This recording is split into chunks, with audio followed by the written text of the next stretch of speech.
Hey, what's going on, Who That Nation? It is yours truly, TJ Jones, the host of the State of the Saints podcast.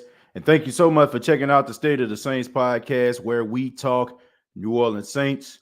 And on this edition, we're going to be talking about Saints head coach Sean Payton and should he be considered, uh, the NFL Coach of the Year. And the reason I came up with a topic like this because it has been a topic of conversation. I mean, if you look on social media, a lot of Saints fans have been chiming in about a post that was put up. I want to say it was on a sports outlet. I don't know if it was ESPN or some other sports outlet, but it had who should be coach of the year. And of course, this is the picture. You have Matt LaFleur at the top, Green Bay Packers head coach. We're going to go from left to right. Then you have Frank Reich, the head coach of the Indianapolis Colts, who I have a lot of respect for. Then you have Bill Belichick, six-time Super Bowl winning coach, Mike Vrabel, who actually played for Bill Belichick, doing a really good job with the Tennessee Titans, who have the number one seed in AFC right now. You have a couple guys, that's new to the list. Zach Taylor, head coach of the Cincinnati Bengals, have these guys heading into the playoffs, won the AFC North, and knocked off what a lot of people consider as the AFC favorite in the Kansas City Chiefs on last week. You have Cliff Kingsbury, who was a game away in a Rams loss away from being a head coach of the NFC West champions, possibly the Arizona Cardinals. Brian Flores, who's doing a really good job out there with the Miami Dolphins, especially when it comes to the defense.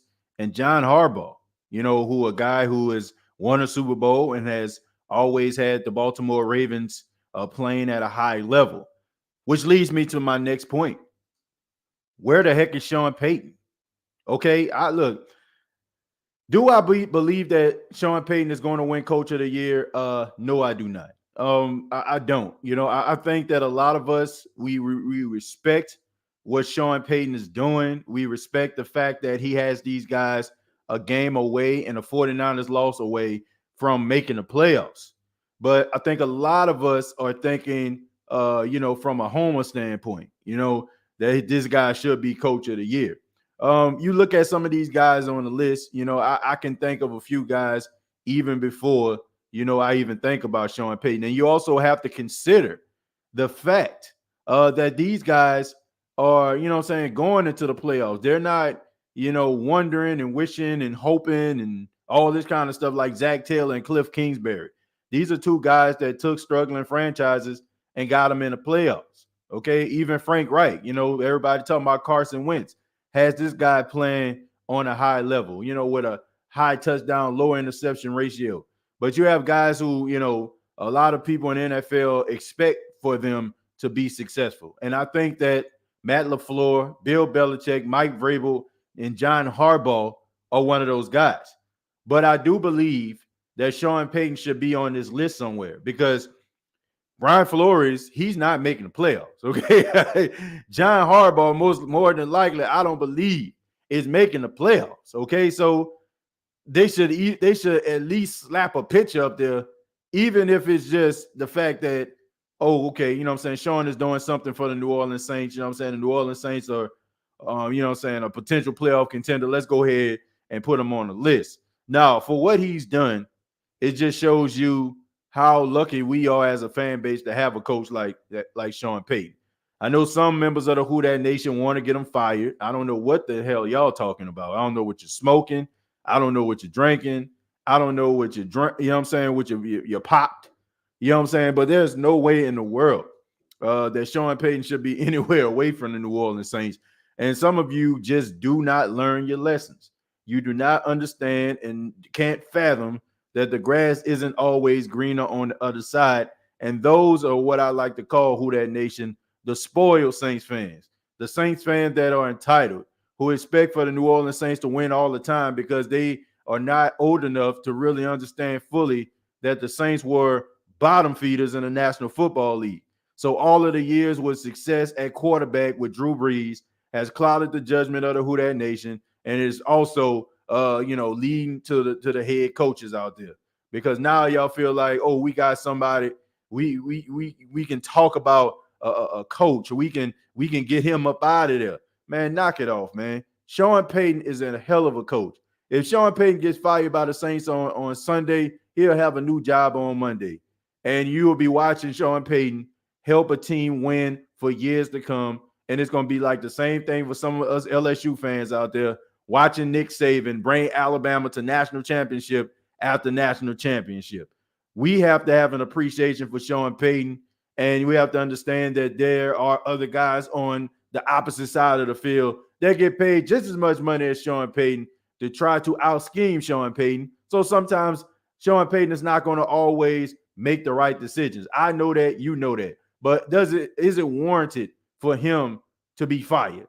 Absolutely not. I mean, not everybody comes on here and say this, but they do have a very few of you members of the Who Dat Nation that talking about firing Sean Payton, which makes absolutely no sense whatsoever. And I have to say, man, I'm glad that you're not the GM, and I'm glad that I don't really have to talk football with you no longer than you putting comments in chat. But Sean Payton does deserve to be on that list. He does deserve to be considered for Coach of the Year. If you consider like all the things that the Saints have been through. I was on Twitter the other day, and let me see if I can bring this up. I'm gonna see if I can find this. Somebody laid this out. I think it's called Boot Crew Media. Okay, I'm gonna go ahead and save this, and I'm gonna put it up on the screen. Shouts out to Boot Crew Media because they posted this, and I want to say that the laundry list of things that the Saints have endured this season is just absolutely incredible that they're even in the spot this Sunday to take on the Atlanta Falcons. But, I mean, you can't really see it, so I'll just go ahead and read it for you.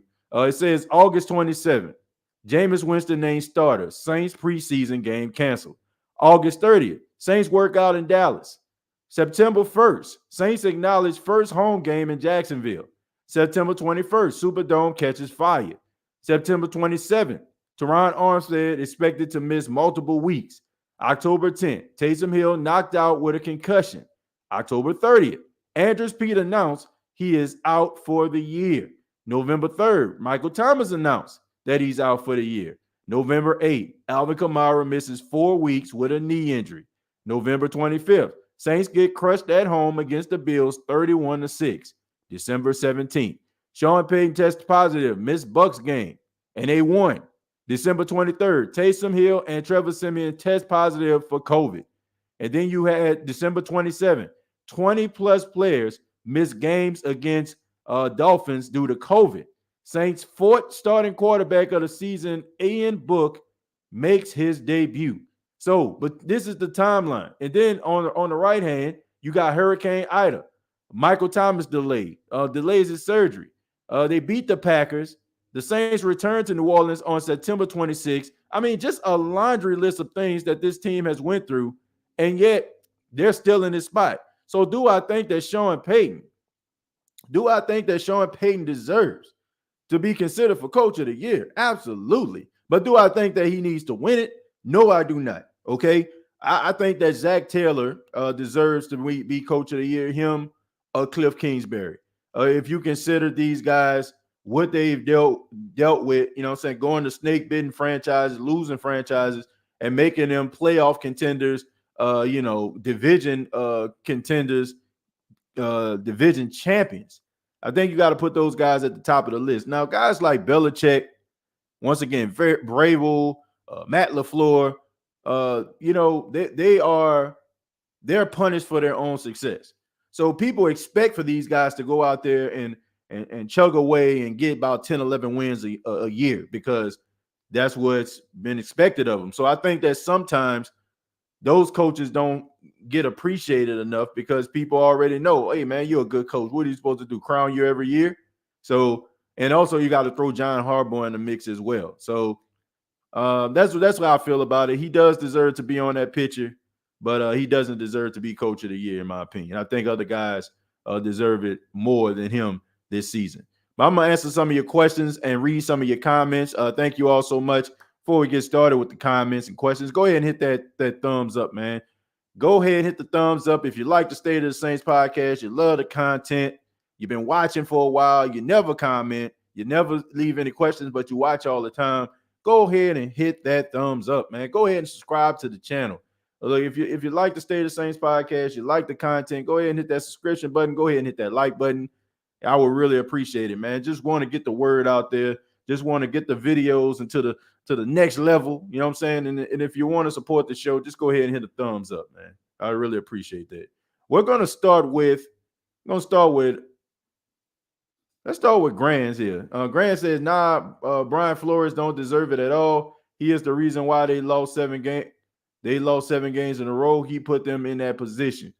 But they also won 7 games in a row. So you got to take that into consideration, man. And then on top of that, they was dealing with some injuries as well. I mean, look, the fact that they started off, I want to say 1-5, and then chugged away and got 7 straight victories. I mean, that's just a testament, because that team at 1-5 could have easily said, man, Cancun on 3. Okay, we're not going to make the playoffs. Tua's not our guy. You know what I'm saying? We know that he's not our guy. It's just not our season. But these guys went out there and they still played at a high level. So for that, he has to be considered. Good coaches do not get the best out of their players the way that Brian Flores got 7 straight weeks out of his. So I do think that he deserves to be on that list. Like, you know, it's something, you know what I'm saying? It's a difference. It's a difference between being on a list and actually winning. You know what I'm saying? Being the winner. Okay. Like, for example, there were guys that went to New York who most likely wasn't going to win a Heisman Trophy. Right. And I'm not just talking about this year, but I'm talking about in years past. I mean, you knew that there was a prohibitive favorite of a guy who was going to win a Heisman. But of course, these guys are making a trip. You know what I'm saying? Like, so it is a such thing as honorable mention. I do feel like he deserves to be on that list. Does he deserve to win? No, he does not. But winning 7 straight games is no easy feat in the National Football League. In the words of Sean Payton, it's hard to win in this league. You know, it's hard to win in the National Football League. Considering all the injuries, quarterback carousel. Yeah, considering all the injuries, yes, 4 different starting quarterbacks, so many different variations of the offensive line. I want to say the Saints had like 50 plus combinations of starters. That's an NFL record this season. So yes, once again, he does deserve to be considered for Coach of the Year. But I do feel like Sean Payton falls into that category of a Matt LaFleur, of a John Harbaugh, of a Bill Belichick, of a Mike Tomlin. These guys are expected to win in any situation because they are cut above the rest. So for us to say that, oh, you know what I'm saying, he should win Coach of the Year. Well, it's an interesting argument, but it's hard for me to say that a guy who goes to a team that has not made the playoffs since they fired their coach, has had terrible records, you know what I'm saying, like ever since, you know what I'm saying, for about 4 or 5 years, and he gets hired, has some struggles, you know what I'm saying, on a borderline almost being fired, but then turns around and wins his division. Then you have another guy who comes in, was an offensive coordinator in college, gets a head coaching job for the first time, and takes a 5'0" quarterback and have him as a potential MVP contender. And, you know, in a division where you have great minds like Kyle Shanahan and also Sean McVay. So it's hard for me to go against guys like that, guys that go to struggling franchises, turn them around, take them from worst to first. I think you have to consider those guys. But I mean, Sean Payton, I just think that he gets the great coach treatment.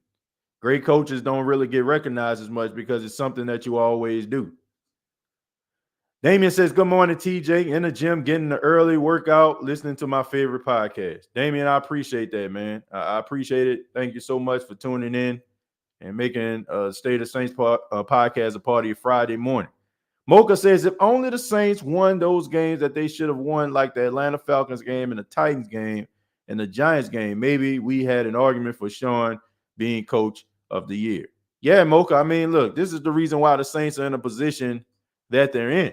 We can talk about it till we're blue in the face about the New Orleans Saints and, oh, you know what I'm saying? Like they had all these injuries and stuff like that. But man, they pretty much had all hands on deck when they lost to the Giants. Okay. They pretty much had all hands on deck when the first time they had Sam Darnold out there looking like he was the second coming to Joe Montana. So they had opportunities to win these games. I have different mixed emotion about that Tennessee Titan game because you have to understand that if Caden Ellis, you know what I'm saying, they wouldn't have called that penalty on him, we have to know that Marcus Williams would have got the interception. That would have been a touchback. I feel like that touchdown kind of separated the game. But the Saints had opportunity to really control their own destiny for them not to even be in this position, but here they are. But at the same time, all the adversity that they went through, Sean Payton at least deserves to be on that picture, man. He deserves to be a part of that group. Lavelle says, I don't think Payton should be on the list because he is supposed to be an offensive genius, but the team has been led by defense. Plus, Payton play calling has been stale for the past few years. Well, we can talk about his play calling. We can talk about all those other things, but here's the reality, man. While we sitting up here talking about Sean Payton, how many years has Sean Payton led this Saints offense when the defense looked like trash? How many times have we seen Sean Payton have to go out there and come up with a game plan for his team to get at least 35, 40 points because the defense wasn't going to stop anybody? I just think that it's just absolutely wrong for us to look at Sean Payton and just because the Saints are having a down year offensively, when we can look across the board and see why the New Orleans Saints offense is struggling the way that it is. When you have a whole lineup pretty much full of undrafted free agents going out there playing a wide receiver position, no real stars for the exception of Alvin Kamara. What do you really expect for this guy to do? And then on top of that, while we're talking about, the defense is doing this and the defense is doing this and that, who do you think hired these guys? Who do you think hired Chris Richard as the secondary coach? Who do you think hired Dennis Allen as the defensive coordinator? Who do you think hired Ryan Nielsen as the defensive line and assistant coach? Who do you think hired Pete Carmichael? To call plays and call things sometimes. Who do you think hired these guys? Sean Payton did. So we would not even be in this position if Sean Payton didn't sit down and have interviews with these coaches. So just because Sean Payton isn't putting up these offensive genius numbers as he did in years past does not mean he has not orchestrated and put together a unit and a personnel group and a coaching group that makes this team win. You know what I'm saying? You have to understand from the locker room, from the guys that we enjoy when we look at inside the locker room on social media dancing, who do you think helped put that team together? Who do you think allowed these guys that we love and respect so much to get the proper training and development in order for them to be the players that we love today? That's Sean Payton. We look at a coach and we only look at it from one side of the coin, but we don't look at all of the entire. We don't look at the entire picture. The entire picture is Sean Payton put together this football team, and the reason why this defense is as good as it is, the reason why we have a coordinator that we can count on is because Sean Payton put these guys in position. So for that, he deserves to be coach of the year. Okay? Do you think that these coaches that's winning these football games, it's just them alone? It's just them on the sidelines. Do this, do that. No, it's these other coaches that's getting these guys prepared and getting these guys riled up and ready to play every single Sunday. And it comes from Sean Payton going out here and getting the right group of players and the right group of coaches for us to even be in this position today. So I'm not going to knock Sean Payton because they're having a down offense, and I'm definitely not going to knock Sean Payton talking about play calling. But for the last 4 years, this team has won more games than any other team in the National Football League. How crazy that sounds? Not crazy that sounds for anybody to, question Sean Payton's ability to coach, to be able to make the right decisions on a consistent basis. Like I said at the beginning of the show, I think sometimes, and I'm not talking about Lavelle, personally, I'm just talking about some of the fans that I've seen. They're so freaking spoiled, man. Y'all so spoiled at times when y'all watch these other teams and y'all seeing all these trick plays and y'all want the Saints to resemble this same exact team. When you seeing a quarterback throwing the ball 40, 45 times a game, y'all want the Saints to resemble this same team. But there's different ways that you can win football games. And the Saints have won a lot of them. And they still are winning football games in spite of the fact of the laundry list of things that I just read off. How in the world can anybody not see that Sean Payton has put this thing together, him along with Mickey Loomis and Kai Harley? They have done an outstanding job at putting the right pieces in place, giving us players that we enjoy watching and following on social media and on the field, and coaches that can potentially be head coaches. And we're so nervous to the fact that we might lose somebody. Think about this. We're so nervous that we'll lose guys like Chris Richard and Dennis Allen. Why would they even be in this position? It's because Sean hired these guys for them to show their true talent. That's all I'm saying, man. Like, it's hard for me to say that this guy doesn't deserve to be mentioned among some of the best coaches in the league just because, Spider Y Banana didn't work a couple plays back. I mean, the dude is a good coach. Let's see. I told Big Low Country, man, y'all didn't have any COVID cases. Can you send us your blueprint? Man, look, I don't know, man. There's a lot of teams out there. They've been doing a really good job at COVID protocols and stuff like that. But at the end of the day, I mean, look, these players make their own decisions, man. And you only can police things you only can police things so much. These guys got to make the right decision. Mighty Mouse says, good morning, TJ. I think the Bengals head coach should be nominated for Coach of the Year. I think he will win Coach of the Year, especially since the way Joe Burrow is playing as well. They pretty much can join Coaches of the Year. They can join that with the quarterback play. If you have a quarterback who had a solid or above average season, most likely you're going to win Coach of the Year. Why do you think our quarterbacks don't throw more balls to Callaway? He seems to rise to the occasion, even though I still believe he's not a 1, but he's a great 3, maybe a 2 wide receiver. Aaron, look, I think that the last game shows you why, it shows you what Callaway is all about. It's feast or famine. Like, he goes out there, you know what I'm saying? He catches an unbelievable catch down the left sideline, you know what I'm saying, when they're on the shadow of their own goalpost. And then all of a sudden, you know what I'm saying, like you do a 5-yard out and you drop the ball. It's stuff like that. You know what I'm saying? Like, the recipe for a great or in a top wide receiver 1 or 2 is the ability to make the catches, okay, when the ball hits your hand. You know what I'm saying? And not only just, catch those unbelievable catches, but also the ones that are very simple. And I just think that what I've seen from Callaway, it's a lot of good things, but it's a lot of things he needs to work on as well.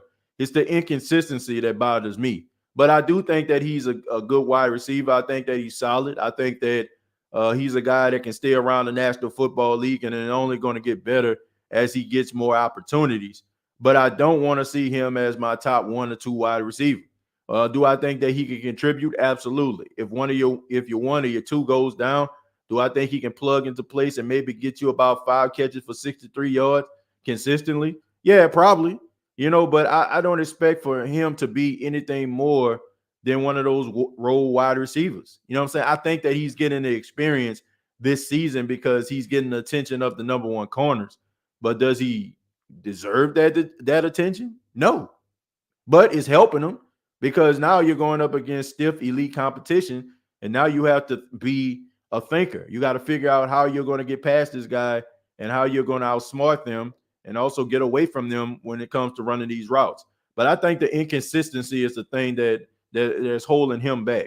If he can go out there and consistently catch passes and consistently go out there, put in the work when it comes to his route running, because I still see too much 1, 2, 3 cut when it comes to him. You know what I'm saying? Like, I still don't feel like he's playing as free as I see most wide receivers in the league. I look at a guy who is counting steps, and that's something that can hold a lot of guys back from playing loose and free.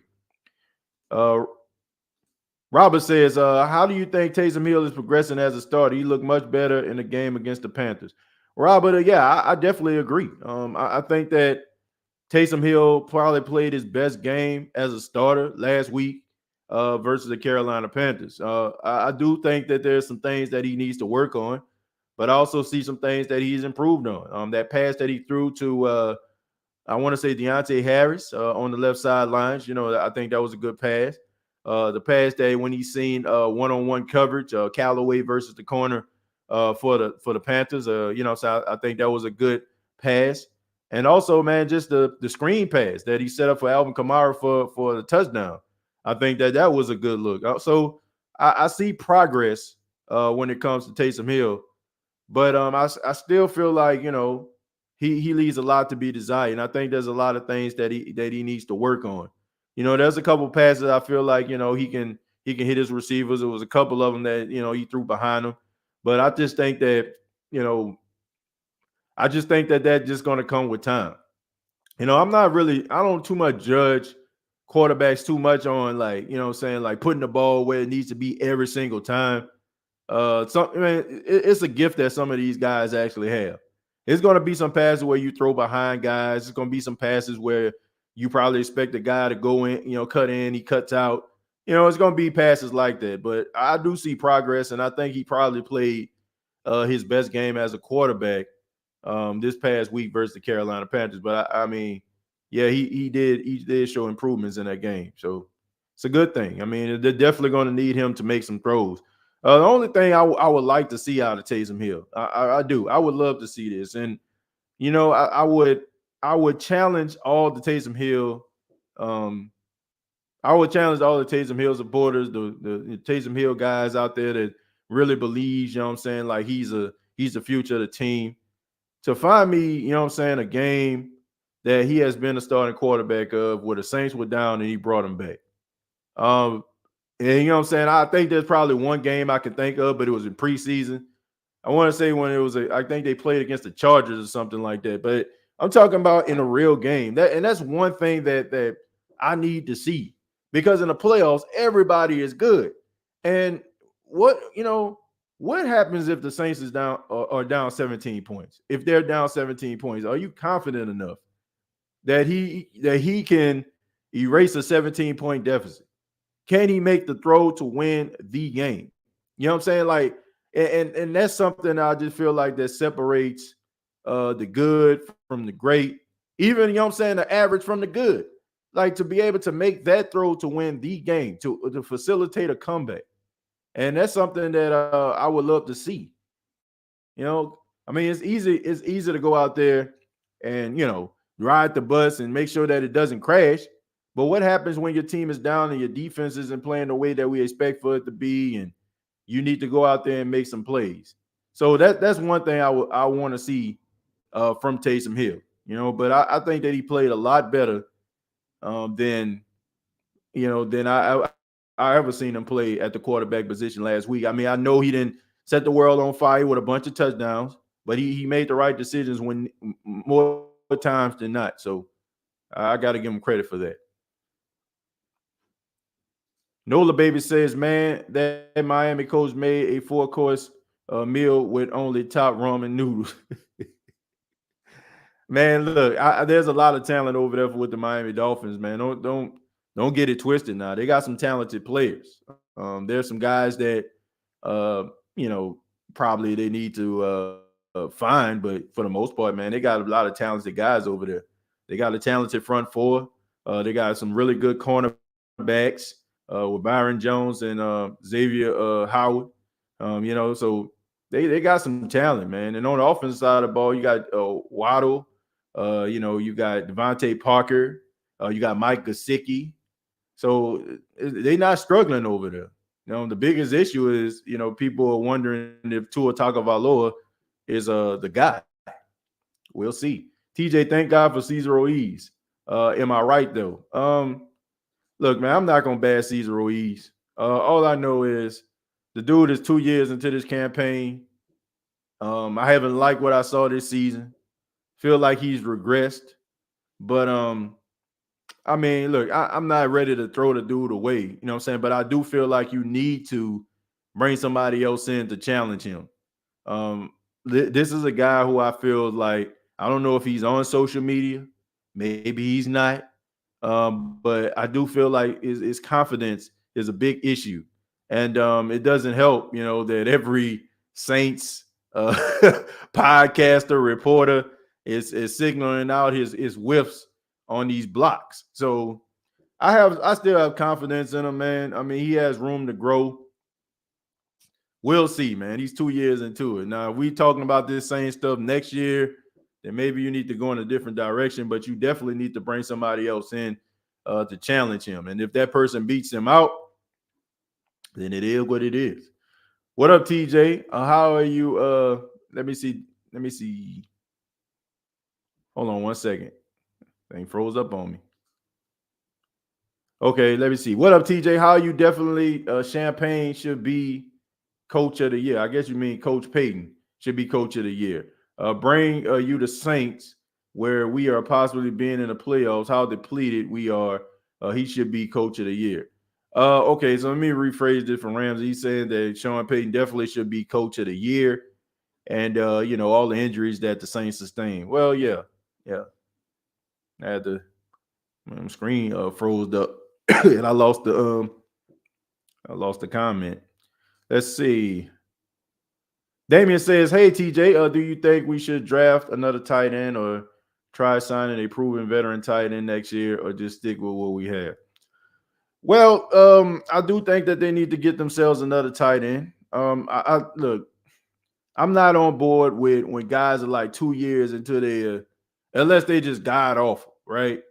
I'm not an advocate of a young guy coming in, rookie, inexperienced, second year, sophomore slump. Man, get this bum up out of here. Like, I'm not, look, I just think that we live in this microwave world when we want instant gratification. We want things to pop off and happen instantly. You know what I'm saying? And it doesn't work like that. That's not how the world works. Sometimes it takes a guy to develop. That's why I'm not just talking about throwing Adam Troutman out the door. I'm not even talking about throwing Cesar Ruiz out the door. But I think that you need to challenge these guys. So should they bring in a veteran tight end? Yeah, I really think so. I don't think Nick Vernett is the answer. He's a guy that really can't stay healthy. He's been injured most places that he's went. And in games, I've seen him drop some easy passes, you know, on rollouts that could have easily, you know, ended up being a 2nd and 5 or a 1st and 10. So I do think that you need to bring somebody in that's a pass catching tight end, somebody that can also block. But I mean, you got to be able to develop these guys as well. So I'm not ready to give up on Adam Troutman just yet, but I do think you need to bring somebody else in. And maybe one of these other guys like Ethan Wolf or Griffin, you know, maybe one of these guys will be able to step up. I seen Ethan Wolf actually catch a pass. Griffin, he caught a couple passes a couple games ago. So, man, look, I just think that, you know, the Saints are missing Josh Hill. I think that in a lot of ways they're missing Jared Cook. I know we don't want to admit that, but I guarantee you the majority of Saints fans would love to have Jared Cook back in the Saints organization. I mean, compared to what we actually have right now. So, TJ, if we make the playoffs, do you think we should make it past the first round? Look, here's the thing about the New Orleans Saints. Anything that they do in the playoffs is a miracle, right? The Saints are playing with house money if they make the playoffs.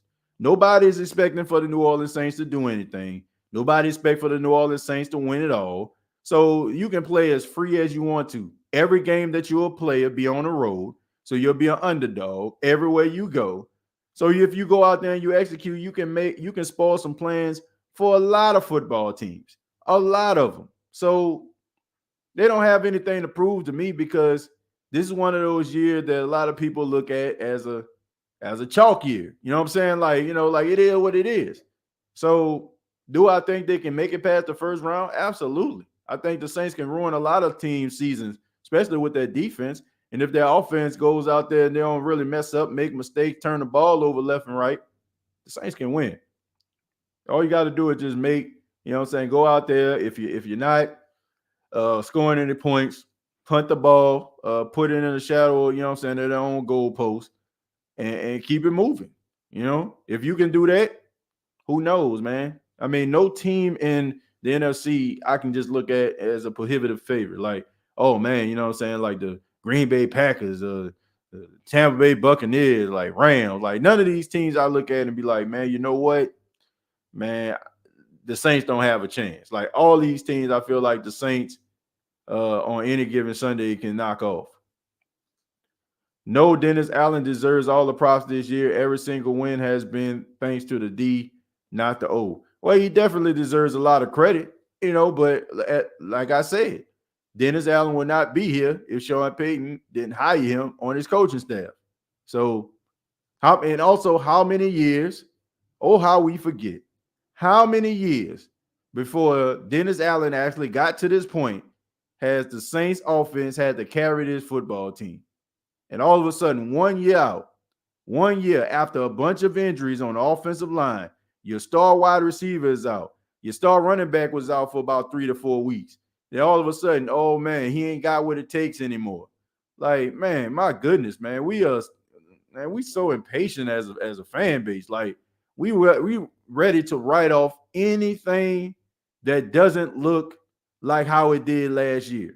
What's going on this year? Maybe we need to go in a different direction. No, man, the offense isn't good enough. You know what I'm saying? Like, look what they have out there on the field.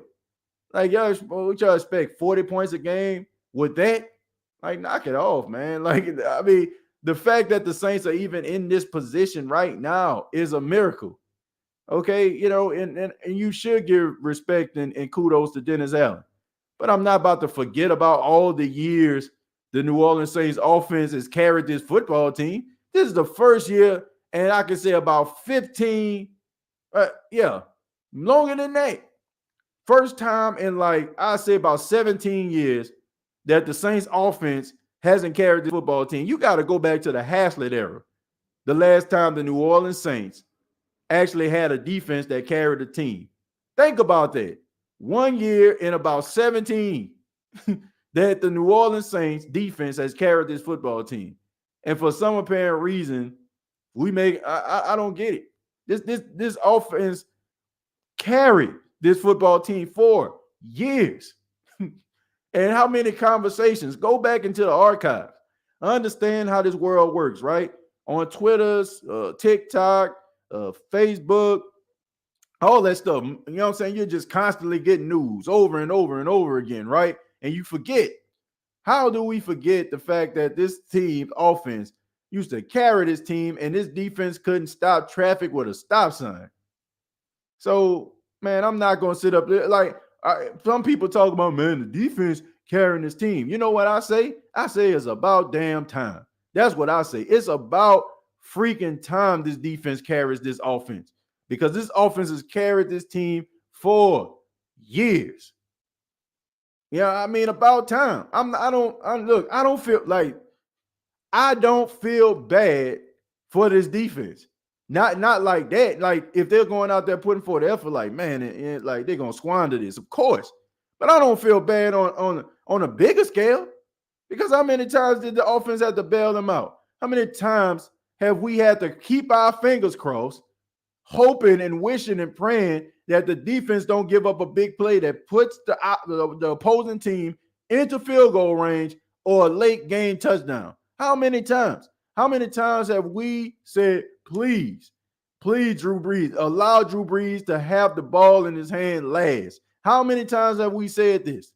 But now all of a sudden, the defense, man, I feel bad of the defense. Like, man, I don't like on a larger scale, I do not feel bad for the defense. It's about freaking time. If you've been following the New Orleans Saints for X amount of years, a decade and a half, longer than that, 20, 30 years, you know it's about freaking time this defense step up and carry this team. I don't feel bad for them. I don't. And I'm not about to sit up here and criticize an anomaly. I mean, that's what this is right now. This is an anomaly. How many years do you expect for Sean Payton not to have a top 10 offense? I mean, this is so rare. I mean, this ain't even rare. This never happened. So I don't feel bad for the defense. I don't. Come on, y'all. Do y'all really think they will give Peyton Coach of the Year when they never gave Drew the MVP, even though he earned it multiple times, but they never gave him that trophy? Come on, man. We know he earned it, but the league won't acknowledge it. Tyra, I disagree that he earned it this year. Do I think that Drew Brees has had opportunities where he should have been MVP? Absolutely. But I do think that there are coaches out there who have took struggling franchises, turned them around, made them better, have them at double-digit wins, have them winning the division. And like I said before, like Sean Payton is an elite coach. So elite coaches get looked at differently, they're not just, looked at as, okay, man, they took this team from worst to first. Nah, they expect for those guys to be in contention and be playoff contenders every single year. So, but I think that there are more coaches, to me, deserve that award more than him this year. 2019, joined the Raiders. 2019, cut by the Raiders, gets signed to Patriots, cut by the Patriots, signed with the Bucks, now getting cut. Anybody get the picture here? I guess we talking about Antonio Brown. Man, look, it is what it is. Like with Antonio Brown, obviously, they had some issues going on as far as his ankle and stuff like that. But I will say this, when you do so many crazy things, it's almost like the boy who cried wolf, right? You know what I'm saying? Like, you cry wolf did one time, two times, all of a sudden the wolf showed up and nobody respects the fact that you're calling and that you're in trouble. So I just think that one doesn't have anything to do with the other, but people have no choice but to, put all that stuff together and come up with a conclusion about Antonio Brown. This can be one of those situations where, he really was hurt. Bruce Arians, looked at him like, okay, get out of here. It could have been one of those situations like that. Really could have happened. But all of the things that he's done, nobody gives him the benefit of the doubt. But I will say this also. These NFL players, they play through a lot. Okay, I know we don't humanize these guys. We look at these guys as superhuman rich guys who probably drive cars, who can run, catch, and have, physiques we probably never have in our lifetime. So we put these guys on a different scale. But at the end of the day, these guys are human, and they play through a lot of things. They get pressured from coaches, they get pressured from their teammates, they get pressured from us. And those guys go out there and they try to wheel it through. And if a guy, gets injected and he's not playing up to snuff, and we don't look at it that way. Like, we criticize him. And then you also got to look at the fact how the NFL basically owns the media. Like, they can spin this any way that they want to spin it. Because they have the power. Because you do have a lot of media cowards out there. Yes, I said it. You have a lot of media cowards who don't want to call a spade because they're so afraid that if they go into the media room inside of the facility, all of a sudden my key ain't going to work no more. Or, they ain't going to want to come and, they ain't going to allow me to write about them no more. They're not going to give me the inside scoop anymore. I'm going to, look, me personally, as a member of the media, as a broadcaster, my obligation is to people that watch this podcast who, invest in, invest in my Twitter by following me and, and look at it like, okay, I respect what TJ has to say. Look, I'm not here to make friends. I don't care about press passes and all that kind of stuff there. I don't feel like you have to walk around being a jerk, but I do think that you have a obligation to the people that invest in you by buying your columns, by subscribing to, to your media networks. And I think the NFL, have these media guys who are afraid to really go out here and really ask the question, like, why is it that, Michael Thomas would decide to not get surgery like this? What was he told? What about the issue with Dalvin Bro? How many guys have went out there probably concussed, probably got passed? You know what I'm saying? Because your team is down by 3 and the playoffs is on the line. Right? How many times is a guy, you know what I'm saying, to go out there, ankle probably almost hanging up off his, you know what I'm saying, off his leg. You know what I'm saying? And all of a sudden, he had to go out there because the last time he played, he demanded double coverage. We don't look at those things, folks. I mean, look, Antonio Brown, you know, has done a lot of things. And a lot of us are probably smacking our lips right now, justifiably so. But there is an issue that's going on in the NFL that we do not talk about. And a lot of these guys try to lob us to sleep by bringing up guys' character. I don't care what your character is. If you're hurt and people are still forcing you to do it, or they're injecting you with something that 20, 30 years down the line going to have you looking like Earl Campbell, I mean, that's something that we have to address. And sometimes sometimes we don't respect the message because we don't respect the messenger, right? I mean, if you go into a corner store and there's a wino standing outside the store and he give you some life advice, he might give you some great advice, but it's a wino, right? I don't like the rap that the gift came in. We may not like Antonio Brown's actions. We may not like Antonio Brown the way that he carries himself, but he has exposed an issue that's going on in the National Football League that doesn't really get talked about.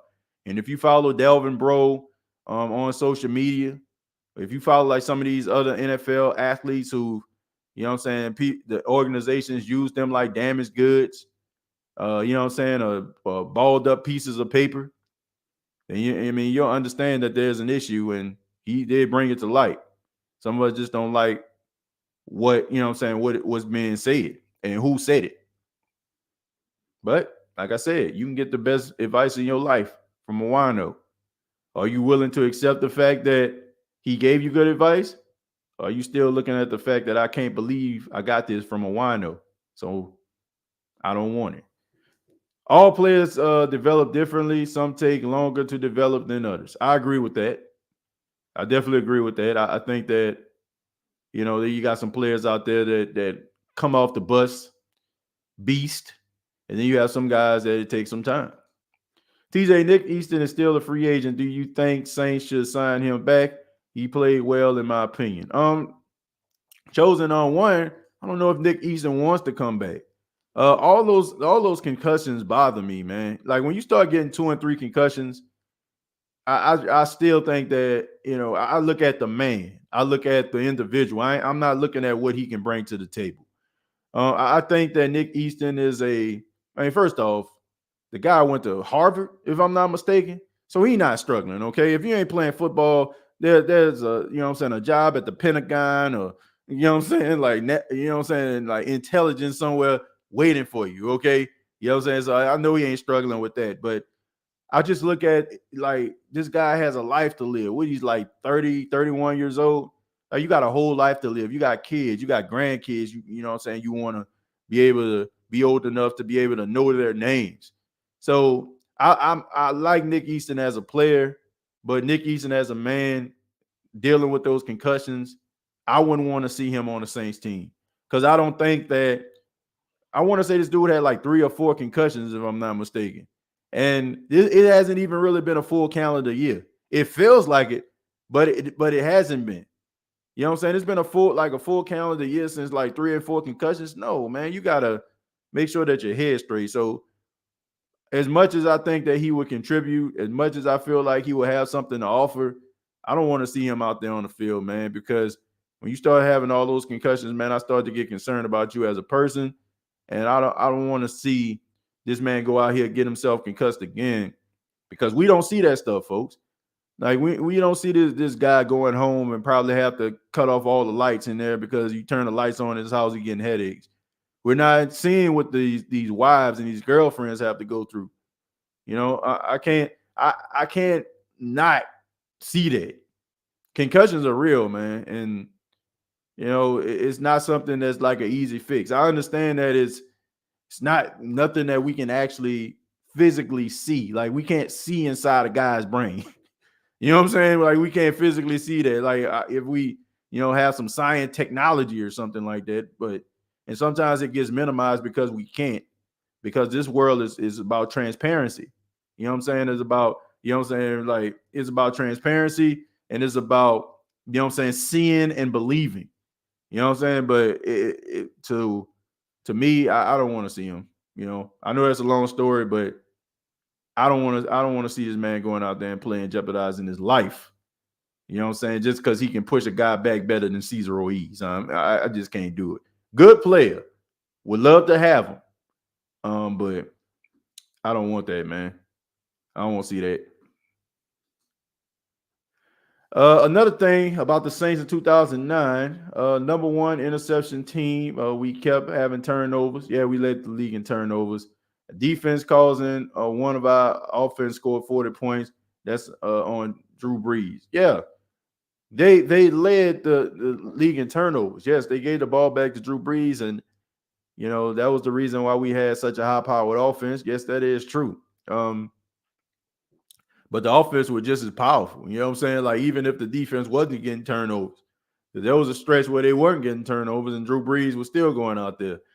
Can I interest you in that Washington Redskin at the time game? Can I interest you in that Miami Dolphins game? You know what I'm saying? Like, yeah, Tracy Porter had that interception, but Drew Brees had to bring the team back. They were down by a few touchdowns in that game. So there were times where the offense, you know what I'm saying, had to put the team on their back. If the offense has to put the team on their back this year, I don't know if they'll be able to do it. Sorry to be off subject, but rest in peace to Sidney Poitier.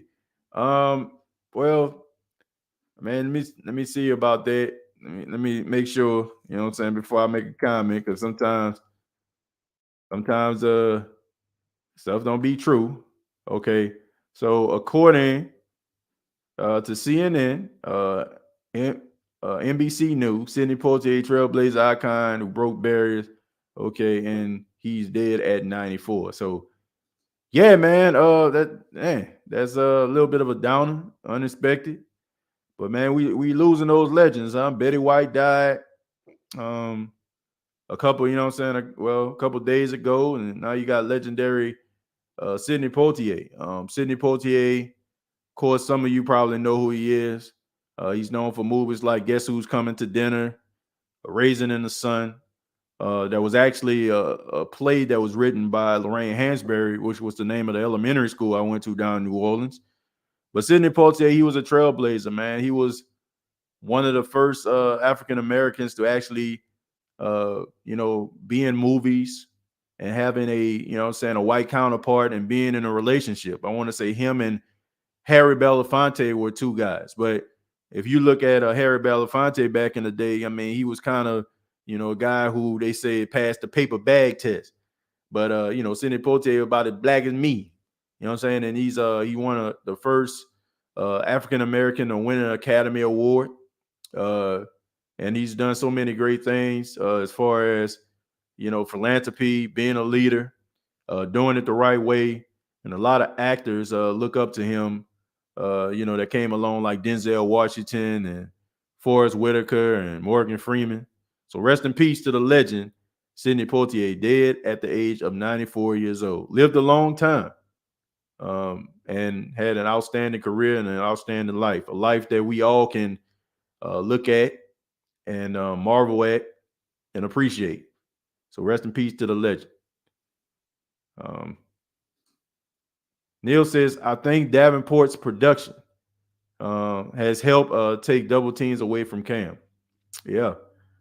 Yeah, I think so too. Because I mean, you gotta be able to account for Davenport's emergence. You know what I'm saying, as one of those guys. So yeah, I think that's true.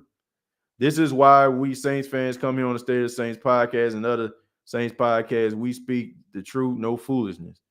Well, I mean, some people just like to dress things up and make it look all pretty and nice. And I say, man, I mean, if it works for you, fine. You know what I'm saying? Like, I'm not calling just any individual out. That's not my thing. But I'd be lying if I didn't say I didn't peep game.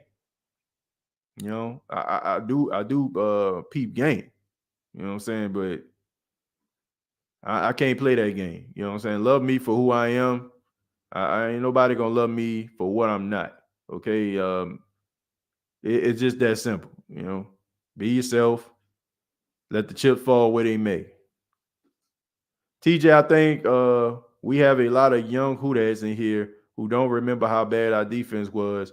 We were initially scared of our other team getting the ball. I mean, that wasn't that long ago, King Arthur. But like I said, we live in this world where news is constantly getting fed to us, and sometimes it's hard for us to kind of departmentalize.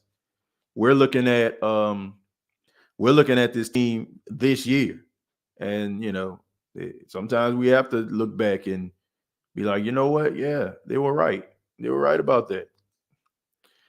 Let me see. It's the same thing. Keno, thank you very much for the $5, man. I appreciate you donating on that. I was getting down to your question, but I appreciate you for donating. Kim says, I'm proud of this team from the coaches on down. Even when your back is against the wall, just keep fighting. Absolutely. I mean, look, that's the resilience of this team, and that's why I respect this coaching staff and team so much, because other teams would have been like, man, our starting quarterback down. Oh, man, now we got this other guy in. We lost 4 straight, but they never gave up. And that's why they're in the position they're in right now. One game and a 49ers loss from the playoffs. Hit that like button, please, if you already haven't. Yeah, man, I concur with Dada. If you have not already, please hit that like button. I would really appreciate that. Do you think that we will get some new uniform color schemes or bring back some oldies but goodies? Madden just added some great selections. Aaron, yeah, that's a good question. Me personally, I think that Sean Payton is a little bit superstitious.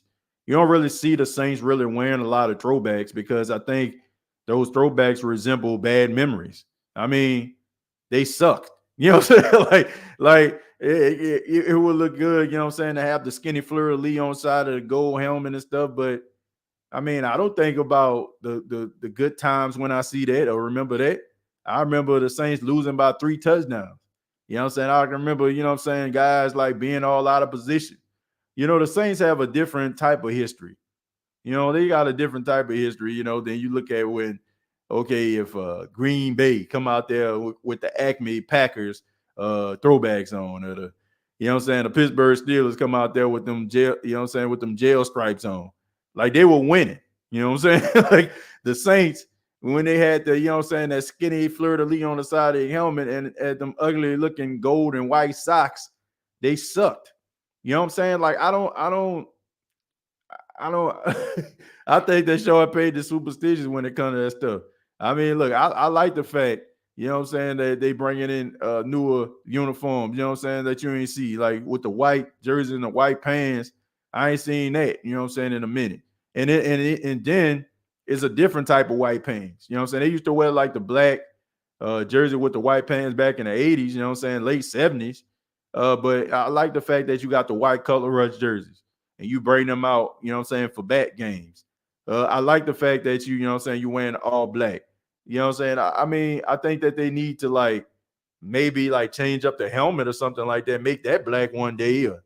But I think that they need to, I don't think they need to dig in them crates, man. I'm serious. Like, I don't, when I remember them Saints, it's not good times. That's not a positive thing. That's not a good look. All right.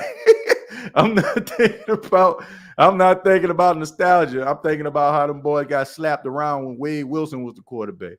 So I mean, put some new uniforms out there, create a new narrative. that give me bad memories. I still have a hard time with getting over the Minnesota Miracle. That hurt me to my soul. Yeah, Linda. I mean, look, a lot of people feel the same way you do. But look, time has went on. It is what it is. You can't change the past. I mean, you can't be on that Sam Beckett stuff. You know what I'm saying? You can't hop into the quantum leap accelerator and leap from life to life and leap into the life of Marcus Williams for him to make that tackle.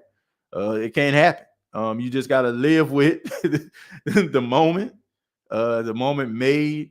You know what I'm saying? Like Marcus Williams and he broke that narrative, man. Now he's one of the top 5 safeties in the National Football League. So bring back the black pads with the gold going down the side.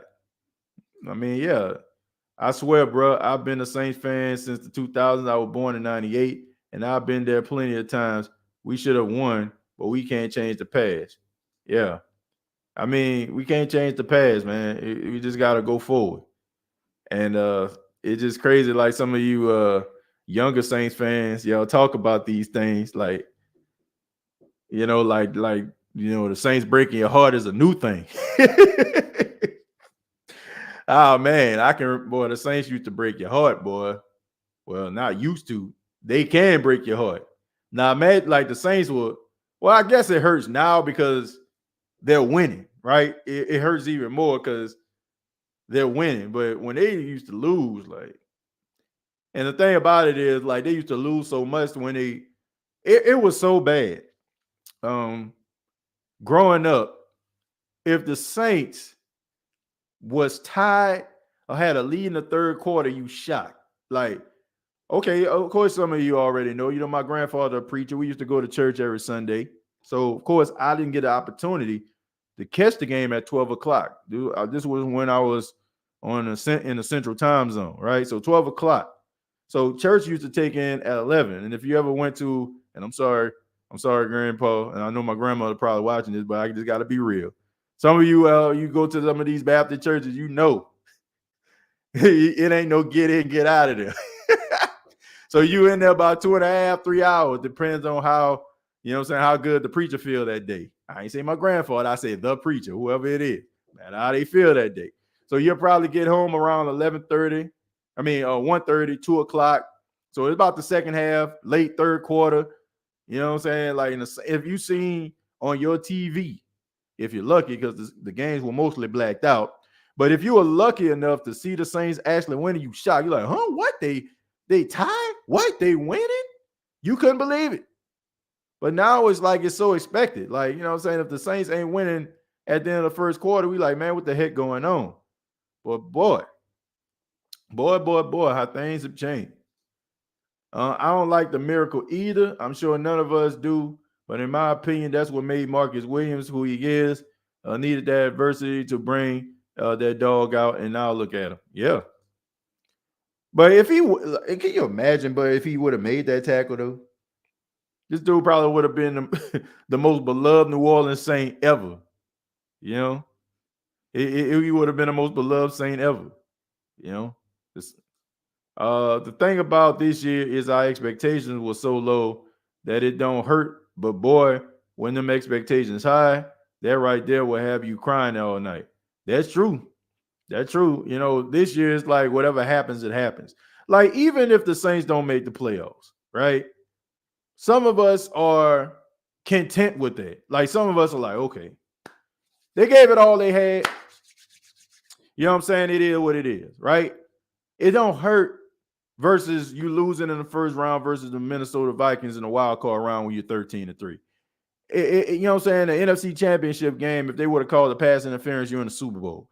Don't hurt as much. So I can understand that, Kim. I echo those sentiments. I'm going to read a few more, and then I'm going to get up out of here.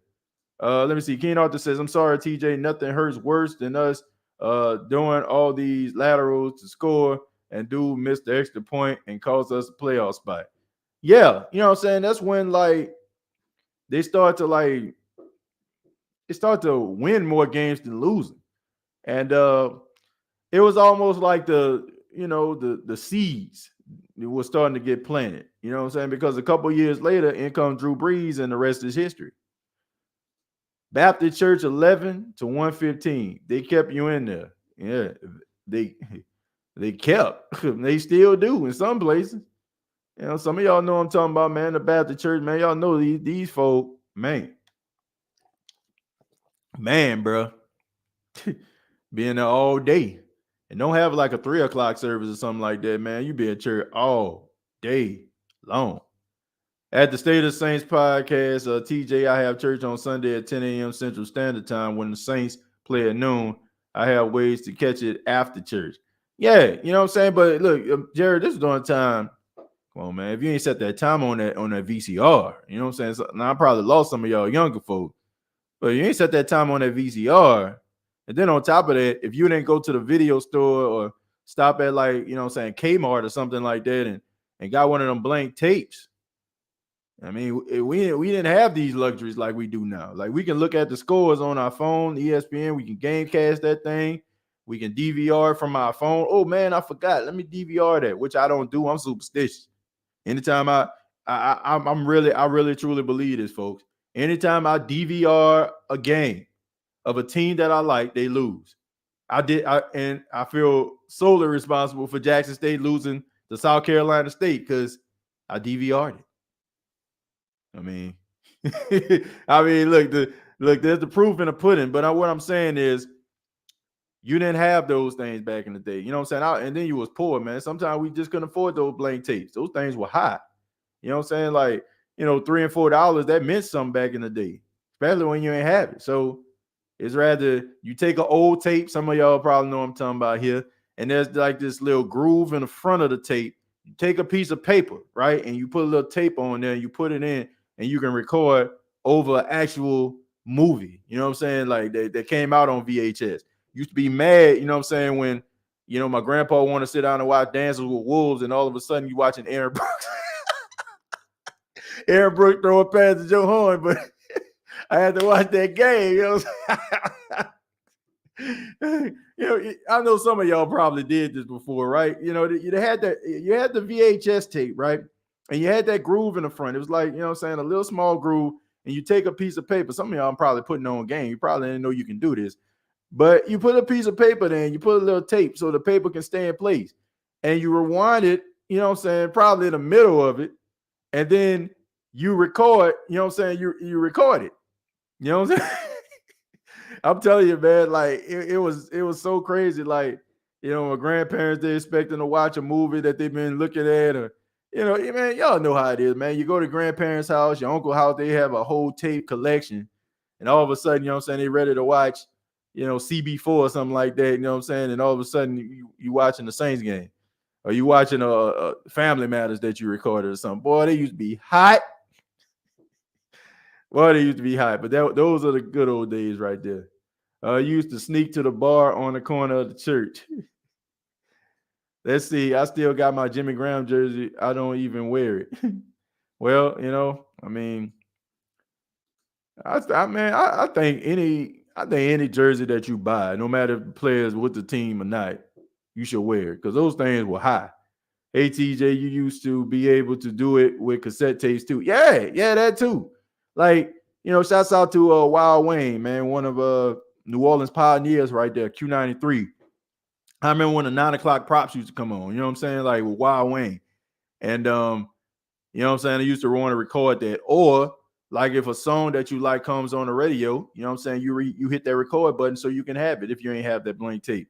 Used to be mad at that too, you know what I'm saying? When, used to be recording over them Shirley Caesar tapes, cassette tapes, you know what I'm saying? Get mad because you want to hear a Shirley Caesar sermon.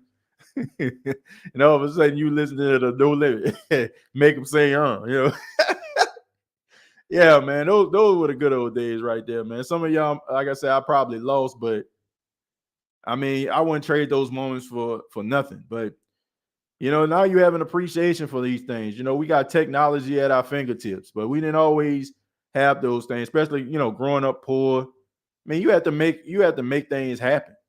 And a lot of us, what I'm saying, were technical geniuses and didn't even realize it, But yeah, those were some great times. Two more.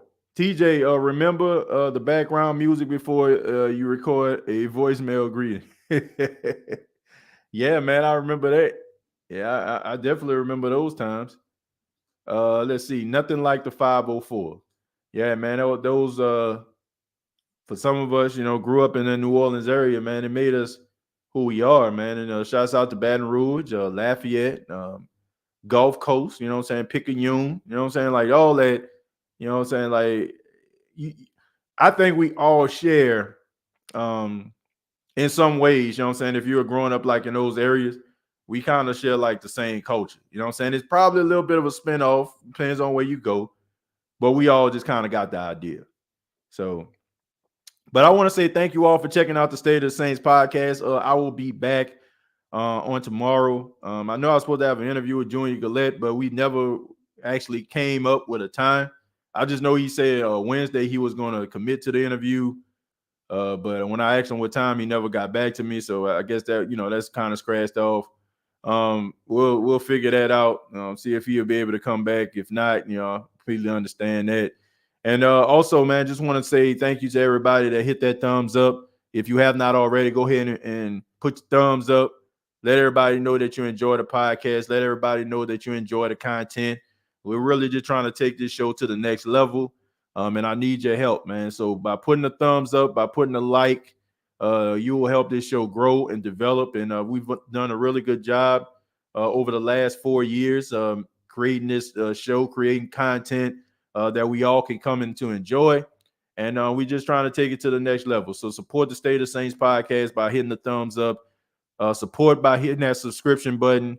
And also checking out the State of Saints podcast on iTunes, Spotify, iHeartRadio, Anchor FM, also the Pigskin Podcast Network that is available right now for not only for the New Orleans Saints, but for other 31 teams that they have representatives on the Pigskin Podcast Network. So much love to you all. Make sure that you check them out on Twitter, the Pigskin Podcast Network.